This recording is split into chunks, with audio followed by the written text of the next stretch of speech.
प्रभुजी जस्तै यो पुरुषोत्तम मासको केही दिनहरू चाहिँ गइसक्यो, मैले चाहिँ राम्रोसँग यसलाई पालना गर्न पनि पाइनँ भन्नेहरू कतिजना हुनुहुन्छ। उहाँहरू कतिजना गृहस्थी हुनुहुन्छ, कामकाजमा व्यस्त हुनुहुन्छ। उहाँहरूको लागि चाहिँ अब हजुरले भन्नुपर्दा चाहिँ अबको आजको दिनदेखि चाहिँ हजुरहरूले यो कार्य गर्नुभयो भने चाहिँ पुरुषोत्तम मासको पूर्ण लाभ उठाउन सक्नुहुनेछ भनेर भन्नुभयो भने चाहिँ के कुराहरू कार्यहरू उहाँहरूले गर्नुपर्दछ? पुरुषोत्तम महिनामा गर्नुपर्ने सबैभन्दा महत्त्वपूर्ण कार्य 2वटा बताइएको छ शास्त्रमा। हजुर। यद्यपि अनेक नियमहरू छन्। त्यसमा भूमिमा शयन गर्नु, चौथो प्रहरमा भोजन गर्नु, एक समय मात्रै भोजन गर्नु, यस्तो कुराहरू, ब्रह्मचर्यको पूर्ण पालन गर्नु, तेलहरूको वर्जन गर्नु इत्यादि नियमहरू छन्।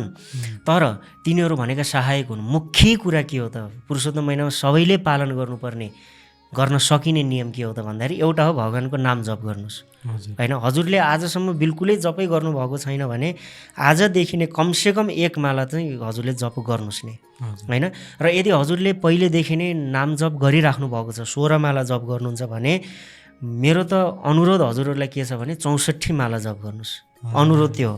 तर सकिँदैन भने कमसेकम डबल त्रिबल नाम जप चाहिँ गर्नुहोस् यो पुरुषोत्तम महिना। किनकि थाहा छैन 3-4 वर्षमा एकचोटि आउने, फेरि पाइन्छ कि पाइँदैन यो मौका। होइन, धेरै नाम जप गर्नुहोस्। धनी बन्नु पर्यो, यसमा भजनको धनी बन्ने बेला हो कि यो है। र अर्को विधि के हो? एउटा त नाम जप भयो, अर्को के हो भन्दा दीपदान गर्ने।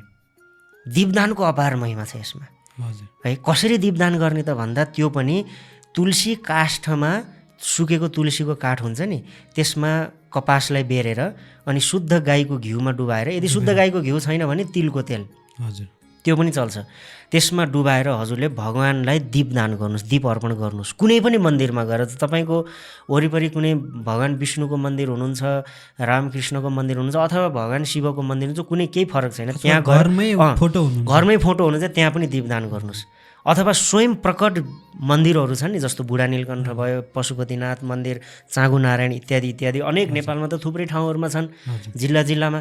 त्यस्तो ठाउँमा गएर दीप अर्पण गर्नुहोस्, दीपदान गर्नुहोस्। भगवानलाई तुलसी काष्ठले बनाएको दीपदान गर्नुभयो भने त्यसको अपरम्पार महिमा बताइएको छ। त्यो जसले पनि गर्न सक्छ। होइन, नेपालमा तुलसीको अभाव छैन, कहीँ पनि सुक्खा तुलसीको काठहरू पाइन्छन्, त्यो अर्पण गर्नुहोस्। होइन, यो गर्नु। अनि घरमा दियो जलाउनुहोस्, अखण्ड दियो जलाउनुहोस् तिलको तेलमा। अखण्ड सक्नुहुन्न भने बेलुकाको साँझको समयमा त अवश्य नै दियो जलाएर राख्नुहोस् घरमा, भगवानको फोटो अगाडि, विग्रह अगाडि, अथवा मन्दिर छ भने मन्दिरमा गएर दियो जलाउनुहोस्। र के बताइएको छ भने यो पुरुषोत्तम महिनामा जो व्यक्तिले बिहानको समयमा र साँझको समयमा भगवान श्रीकृष्णको अगाडि गाईको घिउको दियो जलाउँछ नि, त्यसको घरमा लक्ष्मीको कहिले अभाव हुँदैन। लक्ष्मी साक्षात् निवास गर्नुहुन्छ यो पुरुषोत्तम महिनामा। होइन, त्यसैले दियो जलाउनुपर्छ। भौतिक समृद्धि पनि प्राप्त हुन्छ यो पुरुषोत्तम महिनामा दियो जलाउनाले। त गर्नुपर्ने काम यही हो, एउटा नाम जप, होइन, र एउटा दीपदान। यति गर्नुहोस्। यति गऱ्यो भने यो पुरुषोत्तम महिनाको पूर्ण लाभ पाइन्छ। म मांसाहार गर्छु अथवा म बाहिरको कुराहरूमा पनि व्यस्त छु भने मैले पनि गर्दा मिल्छ? मजाले मिल्छ। होइन, मांसाहार गर्ने व्यक्तिले पनि सकेसम्म तपाईँलाई श्रद्धा छ, यदि तपाईँलाई धर्म अध्यात्मप्रति श्रद्धा छ भने मांसाहार गर्ने व्यक्तिले पनि कमसेकम यो महिनामा मांसाहार छोडिदिनुहोस्।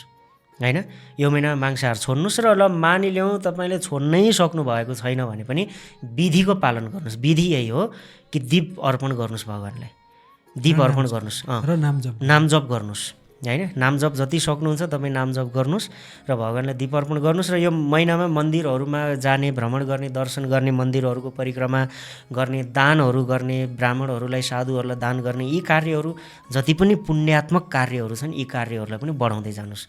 र भक्तहरूको लागि विशेष के छ त भन्दा भनिएको छ दामोदर अष्टकमको पाठ गर्न सकिन्छ नित्य, शिक्षाष्टकमको पाठ गर्न सकिन्छ नित्य रूपमा, र श्रीमद् भगवद् गीताको 15 अध्याय पुरुषोत्तम योग, यो 15 अध्याय नित्य भगवानलाई पाठ गरेर सुनाउन सकिन्छ।